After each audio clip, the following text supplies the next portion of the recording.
And I never regret about that. And అది అవసరం, commerciality ప్రజలకు కూడా అది అవసరం, ఎంటర్టైన్మెంట్, ఉల్లాసం, ఉత్సాహం. దాన్ని కూడా మీకు కాదంటే మేము ఏం తీయాలో మా సంబంధం మీకు చెప్పాల్సిన అవసరం లేదు. మేము తీసింది మేము ప్రొజెక్ట్ చేస్తాం, నచ్చితే మీరు మాకు టికెట్ ఇస్తారు, లేకపోతే వాళ్ళ సలహాలు అవసరం లేదు. ఎవడు సలహాలు ఇష్టమైతే అది చేస్తారు అంతే. మరి నా చొక్కా కొన్నప్పుడు ఎవరైనా సలహా తీసుకున్నారు మీరు? మరి అంతే కదా. లేదు అదే అంటే ఇదంటే ఓన్లీ నేనే వేసుకుంటా నా ఇష్టం అది, కానీ సినిమా అంటే 10 మంది చూసేవాళ్ళు కదా. కరెక్టే, నాలెడ్జ్ కదన్న. నీ చొక్కా కూడా 10 మంది చూస్తారు కదా. అంటే నో ప్రాబ్లం, కానీ ఆ సినిమా కమర్షియల్ అంటున్నారు కదా. మీరు కూడా కమర్షియల్ ఆ షర్ట్ వేసుకొని బయటకు వెళ్తే మీరు మార్కెట్ అవ్వాలి, మిమ్మల్ని మీరు ప్రొజెక్ట్ చేసుకోవాలి, మీకంటే ఒక వాల్యూ ఉంటుంది. అట్లానే అనేది అది కూడా, అది చిన్నది మాది పెద్దది అంతే తేడా, కానీ రెండు ఒకటే.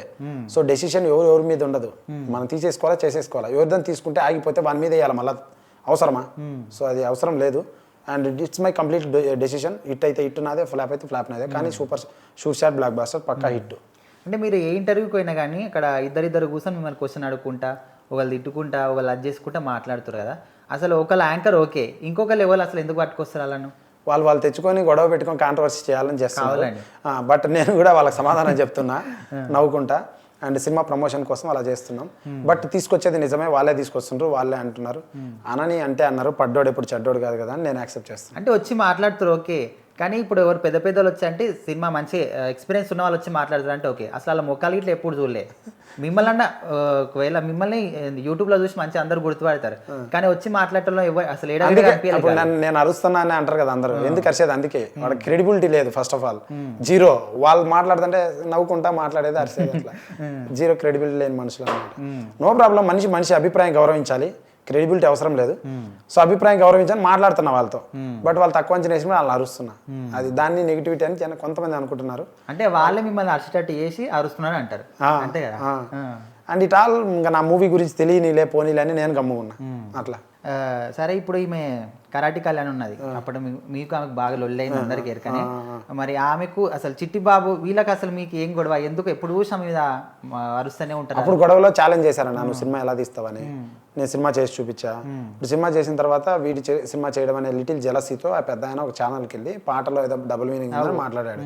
దానికి నేను వెళ్ళి సమాధానం ఇచ్చా, అంతే జరిగింది. అండ్ ఇప్పుడు సైలెంట్ అయ్యాడు. అంతకుమించి ఇంకేం లేదు. ఏముంటది కక్షలు? వాళ్ళు వయసు అయిపోయిన వాళ్ళు, నేను కుర్రోని, వాళ్ళతో ఏంటి పంచాయతీ? వయసు అయిపోయిన వాళ్ళు. సరే, మరి అంటే అప్పట్లో బాగా సెన్సేషన్ అయ్యారు కదా మీరు, కరాటి కళ్యాణి. అక్కడ దాని గురించి అందరికి తెలుసని అనుకోను, కానీ అసలు ఎవరు కారణం ఆ గొడవ? కానీ నా దగ్గరకు వచ్చి ఇట్లా అమ్మాయిలతో వీడియోలు చేస్తున్నాడు, తెలియని అమ్మాయిలతో వాళ్ళని అసభ్యంగా చూపిస్తున్నాడు అని చిన్న మిస్గైడ్. అది ఆమె ఒపీనియన్ కాదు, వేరే వాళ్ళు చెప్తేనే వచ్చింది. నేను ఇంకా తనకు సేఫ్గా మాట్లాడుతున్నా, మేబీ తన ఒపీనియన్ కూడా అయ్యిండొచ్చు. ఎవరు మాటలు ఇన్నే వచ్చి నా దగ్గరికి నా మీద చేయి చేసుకున్నది, తనతో పాటు ఇచ్చిన ఇద్దరు మనుషులు కూడా చేయి చేసుకున్నారు. నేను వాళ్ళపై చేయి చేసుకుని అట్లా జరిగిపోయింది ఆ గొడవ, అందరికి తెలిసిందే. అట్లా అప్పుడు అన్నది నీతో సినిమా ఎట్లా తీస్తావు చూద్దాం అన్నది, తీసి చూపించాను. రిలీజ్కి వెళ్తున్నాను. ఇప్పుడు ఏమన్నా సినిమా గురించి మాట్లాడడం జరుగుతుందా? సినిమా తీసిన తర్వాత ఆవిడ టచ్లో లేరు, అసలు నాకు పరిచయం కూడా లేరు. ఆ మీడియాలో ఎదురు డైలాగులు తప్ప మాకు ఎటువంటి స్ట్రైట్ డైలాగ్స్ లేవు అనమాట. ఒకవేళ ఇప్పుడు ఆమెకు కరాటి కళ్యాణ్ మీ ఎదురుగా వస్తే ఏం చెప్తారు మీరు ఆమెకు? ఆమెకేం చెప్పను, ఆమె ఎందుకు చెప్తా? ఆమె ఎవరు, నాకు సంబంధమే లేదు. ఆమెకేం చెప్తాం? అంటే ఒకప్పుడు అన్నది కదా, ఐ డోంట్ కేర్ ఆవిడ, I don't care. She is none in my life. చాలా చిన్న మనిషి. ఎవరైనా పని చేసే వాళ్ళు గొప్ప వాళ్ళు అన్న మాటలు చెప్పేవాళ్ళు గొప్ప వాళ్ళు కాదు, పని చేసే వాళ్ళు గొప్ప వాళ్ళు, కష్టపడేవాళ్ళు గొప్ప ఆమె కాదంటారు. గొప్ప కాదంటే నువ్వే ఆలోచించు, నీ గొప్పదా అంటే ఓకే. నీకు ఆమె గురించి నాకైతే కాదు, అది సరే. ఆమె గురించి అవసరం లేకపోయినా సరే, అప్పట్లో ఛాలెంజ్ చేసింది కదా, ఎట్లా సినిమా చేస్తావు అన్నది కదా. సో ఇప్పుడు సినిమా చేసినావు, ఆమె ముంగ ఇల్లబడ్డావు. సో ఒకవేళ ఆమె ముంగలు వస్తే ఏం చెప్తావు ఆమెకు? ఏదో బాత్ తీసినా ఒక రోజు టికెట్ ఫ్రీగా ఇస్తా, కావాలంటే వెళ్ళి చూడండి. టికెట్ ఫ్రీ ఇస్తే పోయి చూడంట. టికెట్ ఫ్రీగా కూడా పెట్టి చూడాలి అంట. నా బొమ్మ చూడాలంటే డబ్బులు ఊరికి వస్తుంది, నా కష్టం. డబ్బులు కట్టి ప్లీజ్ చూడండి, దాంట్లో ఉన్న ఆనందం మీరు పొందాలంటే. సరే, అసలు మీ లైఫ్ మొత్తం చూసుకుంటే అసలు మీ ప్రాపర్ ఏడా అమ్మ నాయన ఏం చేస్తారు, ఏం కథ? మాది కడప జిల్లాలో రాయలసీమలో చిన్న గ్రామం పక్కన. అంతే, మా అమ్మ నాన్న ఇంటికాడే ఉంటారు, హ్యాపీ లైఫ్, అంతే, ఇంకేం లేదు. మీకు బ్రదర్లు కానీ సిస్టర్ ఇట్లా ఎవరున్నారా? సిస్టర్ ఉన్నారు, మ్యారీడ్, సెటిల్డ్ వాళ్ళు. చిన్న లైఫ్, హ్యాపీ లైఫ్, అంతే. చిన్న ఫ్యామిలీ, చింతలేని ఫ్యామిలీ, అంతే. అసలు మీరు ఇట్లా సినిమాలు తీయాలి, సినిమా ఇండస్ట్రీలోకి రావాలని ఎవరిని చూసి ఇన్స్పైర్ అయ్యారు? అసలు ఇన్స్పైర్ ఏం లేదు, నాకు బిజినెస్ మైండ్. నాకు కొంచెం పని చేయాలి, డబ్బులు సంపాదించాలి, లగ్జరీ లైఫ్ కావాలి, 10 మందికి ఉపాధి కల్పించాలి. ఏ పని కానీ డబ్బులు సంపాదించాలి, అంతే. 10 మందికి ఉపాధి కల్పించాలి, ఈ ఆలోచన నాకుంది. దానికోసమే బాగా ఏది ఉంటుంది అంటే సినిమా ఇండస్ట్రీ అని నాకు అనిపించింది. బిజినెస్ కూడా ఉంటుంది, సినిమా ఇండస్ట్రీలో కొంచెం స్వేచ్ఛ ఉంటుంది. అండ్ ఆల్సో జనాలు ఎక్కువ మంది ఉంటారు, వాళ్ళతో మాట్లాడచ్చు, కొలాబరేట్ అవ్వచ్చు, బుక్స్ చదవచ్చు, ట్రావెల్ అవ్వచ్చు, ప్రపంచం అంతా తిరగచ్చు, creative field, so many things ఉంటాయి. And also glamour and also recognition ఉంటుంది ఒకేసారి. ఇప్పుడు బిజినెస్లో డబ్బులు మొదటగా సంపాదిస్తారు కానీ గుర్తింపు ఉండదు కొంతమందికి. సో అన్నీ ఉంటాయి అనిపించి ఓవరాల్ థాట్ ప్రాసెస్లో వచ్చాను ఇండస్ట్రీకి. ఇక్కడికి వస్తే డైరెక్టర్ అవుదామని వస్తే నన్ను సొసైటీ హీరో చేసేసింది. హీరో. సో అది జరిగింది. అంటే వచ్చిన కొత్తలా ఎట్లాంటి ప్రాబ్లమ్స్ ఫేస్ చేశారు మన హైదరాబాద్లో? ప్రాబ్లమ్స్ ఏం చేయలేను, అందరిలాగా నేను వచ్చాను. అంటే ఇప్పుడు చాలా మంది వచ్చిన వాళ్ళు ఏంటంటే ఇప్పుడు విన్నాం ఎట్లా అంటే మనకు తినడానికి తిండి ఉండదు, మనకు కష్టం ఏదైనా పని చేసుకోవడానికి కూడా దొరకదు అని చాలా మంది చెప్తా ఉంటారు.